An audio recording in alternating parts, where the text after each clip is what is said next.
Hey guys, it is Saturday, February 27th, 2021. I am here to do part 5 of my series on PC specs and how it relates to music production. So, guys, I want you to go ahead and check out parts 1 through 4 that I already did. The link is in the description for that playlist.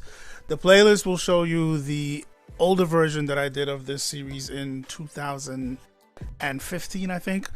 And you'll see this is the updated version for 2021. So you'll see parts 1 through 4 for the updated version also on the playlist. Just look at the dates. Part 1 was on CPU, part 2 was on RAM, part 3 was on hard drive and storage.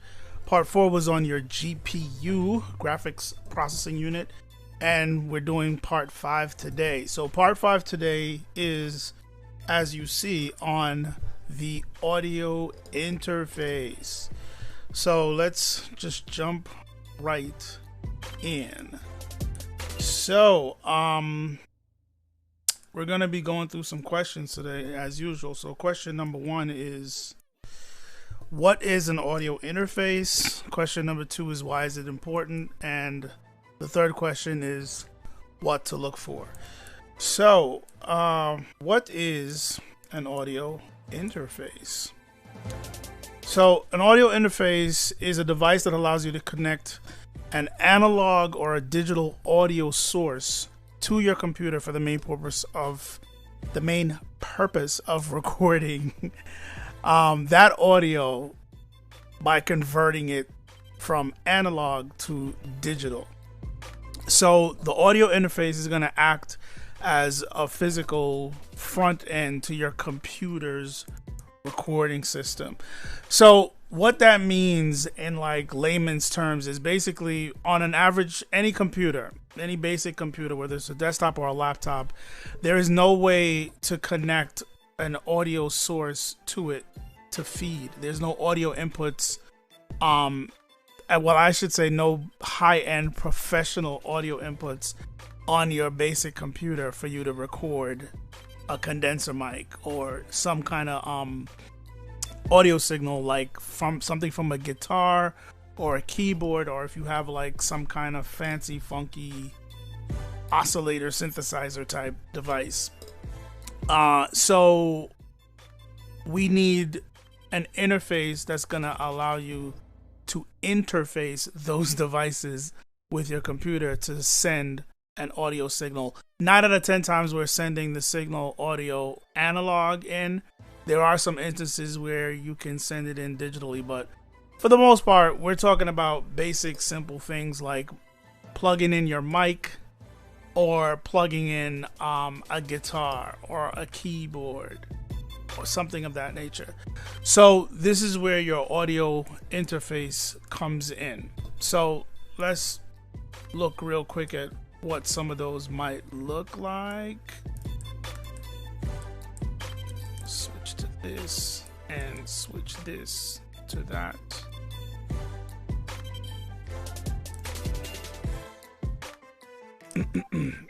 So this is a very basic small interface, and you have some more. It looks like this. This is one's a little bit bigger, got 4 inputs. This is a lot bigger, thicker. They come in a bunch of different shapes and sizes, endless. There are literally thousands. I don't know if there's hundreds of thousands, but there are a lot of audio interfaces out there, as you can see. So what should you look for? So I already explained what it is and why it's important.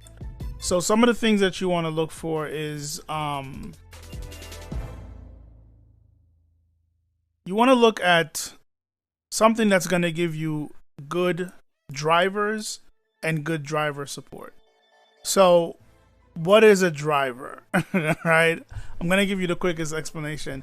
A driver is a piece of software that is going to be the link between your operating system and the device. So in this case, the device that you're connecting to your computer is the audio interface. So the driver is going to tell your operating system, like Windows or Mac OS, what this device is and what it's supposed to do and how it's supposed to work in conjunction and within this operating system. So if you buy, let's say, audio interface from a brand that's not that well known, not that popular, you might get it for a good price, because that's usually where that will end up. That's one of the driving decisions will be, oh, well, this gives me what I need, but it's cheaper. But the problem is, if the drivers are not good, your experience with trying to record is not going to be good. You're not going to have good experiences. You're not going to be able to record effectively and properly. So you can have issues like latency, which has to do with how the device is built, how well it's built, and the drivers, the integration of the drivers, which is a software that comes with and is for that device. So if the drivers are poorly designed and the device is poorly designed, you will have issues where you'll have noise. So your noise floor is too loud. So your signal to noise ratio is bad. Am I still streaming? Yeah, I'm still streaming. Your signal to noise ratio is bad, which is not good for the recording. And also latency. So if you're in the booth recording vocals, or if you're recording a guitar, you have your headphones on to monitor, you don't want to hear it delayed. You need it to sound in real time as you're playing. Now, if you have drivers that are not that good, you might end up with a delay, where as you're singing or rapping or whatever, your performance, you're hearing it back a little bit off, and it will throw you off, because, you know, timing is very important when you're recording 9 out of 10 times, unless you're just doing dialogue over nothing. But even that can be annoying, hearing the delay in your ear. So you want to get a decent device from a more popular company that is kind of proven and tested with their devices, so that you know that you have good solid drivers that won't only work and not have latency, but it can handle a lot of sound. That's the next thing. I remember way back in the day, I bought like a cheap audio interface for a portable setup, and the audio interface worked for the most part. It was very cheap. I think it was like $30. But the problem was, once I started adding a fifth sound, a sixth sound, a seventh sound in the DAW, which is a multi-track situation, the device was not performing that well in playing back. It started having issues. It was stuttering. There were clicks and pops and audio dropouts. And no matter how much I try to adjust the settings in the driver with latency and buffer sizes and all that stuff, it still wasn't giving me the result I needed. And it was almost unusable once I got past a certain amount of tracks in the session. So it was a waste of money. So you want to definitely look for something that has good solid drivers and a good solid device as far as the makeup and the components, where you're not having issues with delay, latency, I should say, and you're not having issues with just machine noise, like a noisy signal when you're trying to record. So you want something with low latency and low noise. Now, the next thing is, I said, driver support. And what that means is that the company is consistently and constantly updating the drivers to support the changes that are always happening with your hardware and your operating system. So, you know, there's new processors always coming out. There's new chipsets on motherboards that can cause your device to not function well by the time you get it over to a new system. You upgraded your system, you got a new laptop, and then all of a sudden it's not working right because of you're using different hardware with it. You're using a different computer, and the drivers are not playing nice. Or there's an OS update, a new version to an OS, or just a pretty large, significant OS update, and then the drivers are out of whack and your audio interface is not working anymore. And then you want to make sure that your audio device and the company that supports it is consistently updating so that you're not down for a long time when that happens. They're supposed to always stay on top of that so that if an OS update breaks the relationship between the OS and that device, that they provide a new driver or patch, some kind of update that's going to fix that quickly. I've had issues with devices, not audio interfaces, other devices where I had the device, it was fine, there was an update, it broke, and I couldn't use that device for a year. And it was very annoying because it was a very expensive, high-end device, and I needed it for important work. But until that company updated the drivers, couldn't work. It was unusable. So you want to stick with more popular companies with tested and proven devices because they're going to be more likely to stay on top of keeping your device and device drivers up to date. There's another issue with that where after a while they stop supporting the device. I'm not even going to get into that. Just be aware of solid drivers and solid driver support. So another thing to pay attention to is with a solid device and solid driver support, you're going to have reliability and stableness from that device. So you shouldn't be thinking about, like, is my device going to perform today? It should be something that you don't think about. You turn on your system, you plug in the whether it's a mic or a device line, a mic line or a line input, and then you hit record and it works. You're playing back, it works, no problem. When you don't really think about that when you're working with your setup, that means you have a good solid device, because you're not thinking, is this gonna work? Do I have to tweak these buffer settings just for this thing that I'm gonna record today because I'm doing a multi-track recording or whatever? So it's very important to pay attention to the brand and the device that you're getting based on what you do. Don't get anything too cheap, and don't get a brand that's not well known, because there's a reason why they're not well known, because the stuff is not that good. So check out your reviews, recommendations, and read the specs. The next thing to pay attention to is sample rate and bit rate. Now, I'm not going to explain what sample rate and bit rate is. Am I still streaming? Yes. I'm not going to explain and describe that because I have a link in the description where I did videos talking about that. They're pretty short. Link is in the description.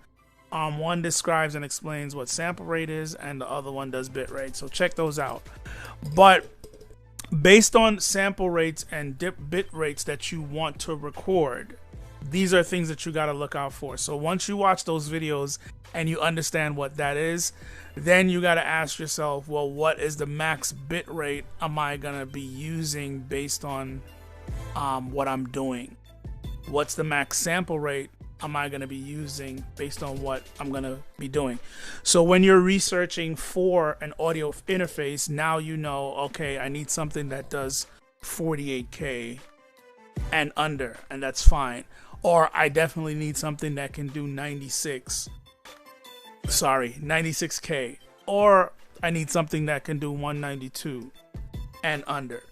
So that's something you got to look for. And then also bit rates. What bit rates does it sample? Does it support? Sample bit rates: 16-bit, 24-bit, 32-bit, 32-bit float, and all that good stuff. So these are things you got to pay attention to when you're looking at the specs of that device, because you can get into a situation where you decide you want to start recording 96K 24-bit or 96K 32-bit, but then the device that you purchased a year ago does not support those sample and bit rates. So pay attention to that. Do some research and see what's going to suit your needs as far as sample rate and bit rate, because based on the device you buy, it can limit you if it doesn't do that. The next thing you got to pay attention to is how many inputs do you need and what type of inputs do you need. Also, what kind of outputs do you need, and how many outputs do you need. Now, the different inputs and outputs is, based on what you're going to be recording. Most likely you're going to need an XLR port for condenser mics, and you need an XLR port that supports phantom power 9 out of 10 times, especially if you're a beginner. That's like the standard coming in. And then of course you might need something that's going to accept a 1/4 inch input. And then how many you need is just, how many things are you going to end up recording simultaneously. So once you start thinking about multi-track recording, if you're recording dialogue between two people, or you're recording two singers at the same time, two artists performing at the same time, or are you performing an artist singing and performing on an instrument at the same time, you have to figure out, based on where you're going and what you do, what your workload is, how many inputs do you need, and how many of what type of inputs do you need. Another input I want to throw in the mix is MIDI. I don't want to go too deep into MIDI, but there are audio interfaces out there that do have MIDI inputs and outputs on them. I'll talk more about MIDI in the next video, because the part 6 is going to be about MIDI. So that's something you got to look into. How many inputs do you need? There was a point where when I first started out, I had a 2 input interface. It accepted 2 mics, had 2 phantom powered, they call them Neutrik ports. I had 2 of those, and after a while I needed to start recording live drums. So I think I was gonna be doing anywhere between 5 to 7 mic drum kit setup. So I needed to get a bigger interface. I got an interface that had 8 inputs, and it had a lot more. It had a lot more than 8, but I had 8 XLR inputs with phantom power. Then it had a ton of 1/4 inch inputs, and it had 10 outputs. Now the output thing has to do with, one, headphone mixes. So if you're in a situation where you want to be able to do separate headphone mixes, that's where having multiple outputs becomes very important. So look into that. And the next thing is, if you do surround sound mixes, 3.1, 5.1, 5.2, 7.1, 7.2, all the way up to 10.2 or 10.3, whatever, surround sound mixes. If you're into that, then your outputs and how many outputs you have is very important. So that's something you got to look into, and you got to get a device that's going to support that if you're looking to do that, or you're looking to do that for the future. The next thing you want to look at is it going to be a rack mounted device, or just something you need to sit on top of a table. So like with these images here, let's look at this. With these images here, this is a small device. This is good for travel. Good to just put on a desk, rest on top of one of your speakers or something. Same thing here. This is a little bit wider, but it's cool to just sit on your desk. This is a rack mounted, and the actual height of it is a double. I want to say double. Yeah, that's a double. Looks like a double space. It'll take up 2 spaces in your rack. These are more small travel sizes, a little bit bigger, but still travel size. This looks like another double space, rack mounted. This one at the bottom here of this pile, this is a single rack space mounted. So if you're the type of person where you have racks, or you want to put stuff in racks, studio racks, look into that. That would take up a single space. So those things you got to consider also. And then they have also rack the width also. I think it's like double, trying to get the terminology right. You have full and half rack size, so you can have something that can fit on one side, and then you put another device on the other side of the rack, and then they have extra connections that allow you to sit that in a rack space on just one side. So that's the next thing. Do you want something the full rack width or half the rack width if you're dealing with racks? I think that's pretty much about it with interfaces and what you need to look for, as a beginner, or if somebody that's trying to move up and really understand what it all entails. So I think that's pretty much it for the video, guys. Next video, we will be looking at I already went through, this is the 5th part that I just went through. So now the next thing that we're going to be looking at is for part 6, which this is going to be the final part. I know last time I said part 5 was going to be the final, but I thought about it. I didn't want to lump MIDI in with audio. Audio is MIDI is going to be a short topic because once again, it's not like a huge part of the computer spec itself, but it's still important to kind of talk about when we're talking about music production and the parts that work with your computer, mainly for just like the everyday things you're going to be doing. So MIDI is going to be a short one, but audio interface, if you get a decent audio interface with all the other specs and things that we spoke about, CPU, RAM, storage, GPU, these all work together, especially the CPU, the RAM, and your storage, to give you a good experience when you're trying to record with your audio interface. If you don't have a good CPU and decent RAM, your audio experience, audio recording, and MIDI recording with your audio interface, if it has MIDI ports, can not be pleasant if your CPU, your RAM definitely is not up to par. So if we get good components, good mid-range, solid components, we won't have problems or too many problems. But when you start buying like weird off-brand stuff and cutting too many corners, you will basically slow yourself down and kind of hamper your progress, impede your progress, because you're having issues, because things are always failing, very unstable, very unreliable. So that's how the audio side of it, the audio interface, kind of ties into computer specs and how it pertains to music production. Even though it's not a physical part of your computer, it is a physical part of your computer recording setup, because you need to interface that device with your computer and able to record your audio sources. So that's it, guys. That's it for the video. Thanks for watching. Check back on Monday for Free App Mondays. And as always, you'll see me in the next video.